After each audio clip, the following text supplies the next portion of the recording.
عزیز سامعین و سامعات، ہم اپنے تعلقات اور رشتوں کے معاملے میں عفو درگزر کو فراموش کر چکے ہیں، لہٰذا تعلقات اور رشتوں میں درگزر کی اہمیت اس عنوان کی وضاحت کے لیے مدعو ہیں آفرین انجم بنت ابراہیم، فلتتفضل مشکورا۔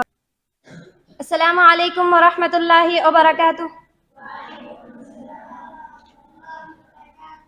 الحمد للہ رب العالمین، والصلاة والسلام علی اشرف الانبیاء والمرسلین، وعلى آلہ واصحابہ اجمعین، ومن تبعهم بإحسان الى یوم الدین۔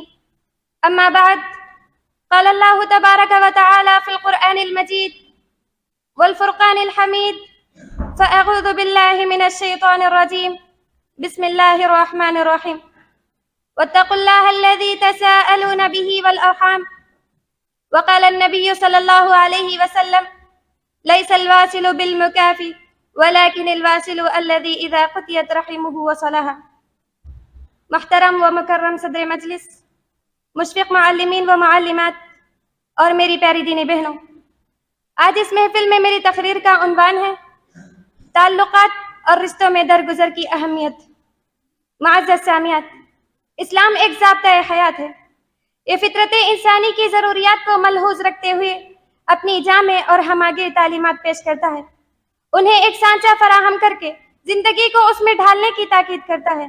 فطری تمدنی اداروں کے استحکام کا جیسا اہتمام اسلام نے کیا، کسی اور دن کسی اور نظام زندگی نے نہیں کیا۔ فطری تمدنی اداروں میں سے ایک عظیم الشان ادارہ خانہ داری اور رشتہ داری ہے۔ خیر اور بھلائی کے سرچشموں کی حفاظت کرنے کی جیسی صلاحیت اس کے اندر موجود ہے، کوئی اور ادارہ اس کی مثال پیش نہیں کر سکتا۔ نسل انسانی کی بقا اور تسلسل کا انحصار خاندان اور رشتہ داری ہی کے استحکام پر ہے۔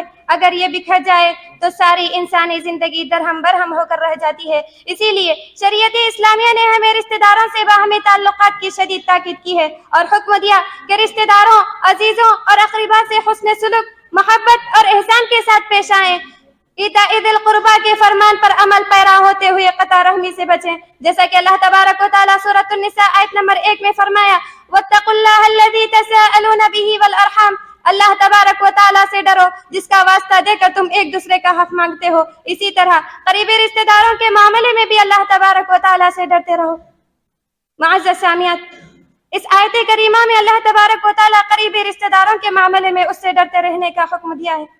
اس سے مقصود یہ ہے کہ رشتہ داروں کے حقوق ادا کرتے رہیں، ان کی حق تلفی قطعا نہ کریں اور ان سے خوشگوار تعلقات قائم کریں۔ معزز سامعات، رشتہ داروں سے خوشگوار تعلقات کی اہمیت کے لیے یہی کافی ہے کہ اللہ تبارک و تعالیٰ نے اپنی کتاب مقدس میں اپنے اور والدین کے بعد اگر کسی کے حقوق کا تذکرہ کیا ہے تو وہ رشتہ داروں کے حقوق کا تذکرہ کیا، جیسا کہ سورۃ النساء آیت نمبر 36 میں فرمایا، وَاعْبُدُوا اللَّهَ وَلَا تُشْرِكُوا بِهِ شَيْئًا وَبِالْوَالِدَيْنِ إِحْسَانًا وَبِذِي الْقُرْبَىٰ، کہ تم اللہ تبارک و تعالیٰ کی عبادت کرو، اس کے ساتھ کسی کو شریک مت ٹھہراؤ، نیز والدین اور رشتہ داروں کے ساتھ حسن سلوک کیا کرو۔ معزز سامعات، حسن سلوک یہ ہے کہ رشتہ داروں میں سے جو لوگ خوشحال ہیں ان کی ذمہ داری ہے کہ وہ خاندان کے کمزور لوگوں کی مدد کریں اور اس سلسلے میں کسی قسم کی کوتاہی نہ کریں۔ لیکن معزز سامعات، اگر دیکھا جائے تو آج مسلم خاندان و معاشرے اس کے برخلاف نظر آتے ہیں۔ اگر کوئی غیر مسلم اسلامی تعلیمات کا مطالعہ کرنے کے بعد اسلام سے متاثر ہو جائے اور وہ چاہے کہ میں ان تعلیمات پر عمل پیرا خاندانوں اور رشتہ داروں کو بچش میں خود دیکھوں اور اس خواہش کو دل میں لیے ہوئے وہ مسلم خاندانوں اور رشتہ داروں کا دورہ شروع کر دے تو بآسانی اندازہ لگایا جا سکتا ہے کہ اس کے دل پر کیا گزرے گی۔ یقیناً اس کے دل پر ایک قیامت گزرے گی۔ اسلام کا مطالعہ کرنے کے بعد اس کے ذہن میں جو نقشہ قائم ہوا تھا مسلم خاندانوں و رشتہ داروں کو اس کے برخلاف پا کر یقیناً اس کے ذہن کو ایک شدید زخم پہنچے گا۔ آج نئے زمانے کی نئی ذہنیت نے ساری خاندانی و رشتہ داری اقدار و روایت کے تعلق سے جس برتاؤ کو اپنایا ہے، بے ریب اس کے یہی سب نقصانات ہیں کہ بھائی بھائی کا دشمن بن چکا ہے، سینے بغض و حسد سے بھرے ہوئے ہیں، معمولی بات پر مغلوب الغضب ہو جاتے ہیں، چھوٹی سی بات کی عداوت اتنی لمبی ہو جاتی ہے کہ سال ہر سال گزر جاتے ہیں لیکن وہ عداوت ختم نہیں ہوتی۔ معاملات بہت نازک ہو چکے ہیں، بے صبری اور جذباتی فیصلوں نے رشتوں کو درہم برہم کر کے رکھ دیا ہے۔ لیکن معزز سامعات، یہ بھی عام قاعدہ ہے، جہاں چند لوگ ایک ساتھ مل جل کر رہتے ہیں بتقاضۂ بشریت ان میں نفرتوں کا پیدا ہونا یقینی بات ہے۔ لیکن ایسے موقعوں پر اسلام نے اپنے ماننے والوں کو ایسی لازوال ہدایت دی ہیں جنہیں اپنا کر باہمی نفرتوں کو ختم کیا جا سکتا ہے۔ معزز سامعات، ایسے نازک حالات میں، ایسے کٹھن حالات میں اسلام ہمیں صلہ رحمی کرنے اور عفو درگزری سے کام لینے کا حکم دیا ہے۔ صلہ رحمی کا مفہوم جو ہمارے ذہنوں میں عام ہے، رشتہ دار اگر اچھا برتاؤ کریں تو ان کے ساتھ اچھا برتاؤ کیا جائے، اگر وہ حسن سلوک کریں تو ان کے ساتھ حسن سلوک کیا جائے۔ لیکن معزز سامعات، یہ بالکل غلط ہے، کیونکہ بخاری کی روایت میں آتا ہے، حضرت عبداللہ بن عمرو بن عاص رضی اللہ عنہ فرماتے ہیں کہ پیارے نبی صلی اللہ علیہ وسلم نے فرمایا، لیس الواصل بالمکافی ولکن الواصل الذی اذا قطعت رحمہ وصلها۔ صلہ رحمی کرنے والا وہ نہیں جو بدلے میں صلہ رحمی کرے، بلکہ صلہ رحمی کرنے والا وہ ہے جو جس سے قطع تعلق کی جائے پھر بھی وہ صلہ رحمی کرے۔ یعنی اگر رشتہ دار اچھا برتاؤ نہ بھی کریں، صلہ رحمی و محترم رشتے کا تقاضا یہی ہے کہ ان کے ساتھ حسن سلوک کیا جائے۔ نبی صلی اللہ علیہ وسلم نے تو غزوہ بنی حوازن کے تمام قیدیوں کو آزاد کر دیا، صرف اس لیے کہ ان کا تعلق آپ صلی اللہ علیہ وسلم کے رضائی قبیلے سے تھا۔ اسی طرح حضرت فاطمہ رضی اللہ عنہ ایک مرتبہ نبی کریم صلی اللہ علیہ وسلم کے پاس آتی ہیں۔ نبی کریم صلی اللہ علیہ وسلم پوچھتے ہیں، اے بیٹی فاطمہ کیسے آئی ہیں؟ تو وہ فرماتی ہیں، علی رضی اللہ عنہ نے مجھ سے یوں کہا ہے اور یہ کہا اور میں ناراض ہو کر چلی آئی ہوں۔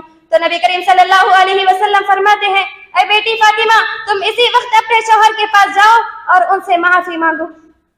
اسی طرح حضرت مصطح بن اساسہ کے نان و نفقے کی ذمہ داری حضرت ابو بکر رضی اللہ عنہ کے ذمہ تھی۔ ایک مرتبہ حضرت مصطح بن اساسہ نے حضرت عائشہ رضی اللہ عنہ پر زنا کی تہمت لگائی، تو اس وقت حضرت ابو بکر رضی اللہ عنہ غصہ ہو جاتے ہیں اور یہ قسم کھا لیتے ہیں کہ وہ حضرت مصطح بن اساسہ کی ذمہ داری نہیں لیں گے۔ تو اللہ تبارک و تعالیٰ سورۃ النور کی آیت نازل فرماتا ہے، وَلْيَعْفُوا وَلْيَصْفَحُوا أَلَا تُحِبُّونَ أَن يَغْفِرَ اللَّهُ لَكُمْ۔ یہ سننا تھا کہ حضرت ابو بکر رضی اللہ عنہ حضرت مصطح بن اساسہ کو معاف کر دیتے ہیں اور نان و نفقے کی ذمہ داری کو جاری کر دیتے ہیں۔ معزز سامعات، نیز اسلام ہم سے یہی تقاضا کرتا ہے کہ دل مانے یا نہ مانے، فطری داعیہ ہو یا نہ ہو، پھر بھی رشتہ داروں کے ساتھ عفو درگزری کا معاملہ کیا جائے۔